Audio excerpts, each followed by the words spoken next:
ده باشمهندس احمد، وده مش اعلان.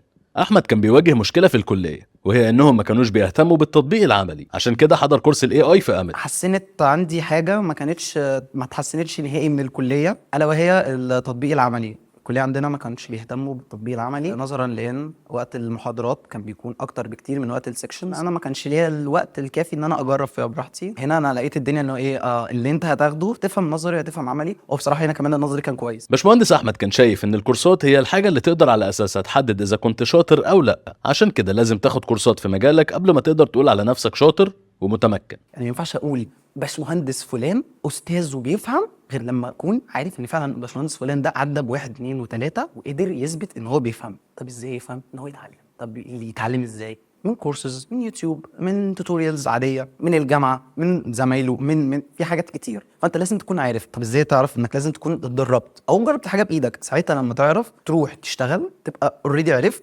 تبقى تستحق المكان اللي انت فيه. بس بعد التخرج كان حاسس ان في حاجه ناقصاه، وتحديدا في الجزء التكنيكال. عشان كده قرر بعد كورس الاي اي انه يحضر كورس امبيدد سيستم في امت عشان يبقى مؤهل لسوق العمل، وده عن طريق انه بيطبق بشكل عملي في الكورس، والانستراكتورز بيتابعوا معاه اول باول. هو انا بعد ما اتخرجت فكره ان انا حاسس بنقص ان انا ما استكفيتش من ان انا افهم التكنيكال، فاضطريت اني اخد الكورس عشان ابقى فاهم التكنيكال، عشان اعرف اطبق اللي انا عملته او اللي انا فهمته من النظري اقدر اطبقه بشكل عملي. بس فانا كانت مهارتي مع الكمبيوتر كانت على قد البروجكت الصغيره جدا اللي اتعملت. اتعلمت اكتر، عرفت اكتر. الانستراكتورز كانوا ممتازين، اللهم صل على النبي. الاساينمنتس، البروجكتس، عملت البروجكتس بجد اخيرا الحمد لله. ورغم انه لسه في اول الكورس الا انه اتعلم حاجات جديده وقدر يهندل كل الايرورز اللي كانت بتواجهه. في ايرورز كتير قوي وقفت قدامي في الاول. الانستراكتور بس فهمني ان دي بتبقى غلطه، او في حاجات كده بتبقى غلط من سيستم الكمبيوتر نفسه ما كنتش اعرفها. بالنسبه للمكان هنا انا لسه في اول الكورس بصراحه، بس هنا التجربه لطيفه، بستفيد من الشرح الحمد لله، وبحاول الم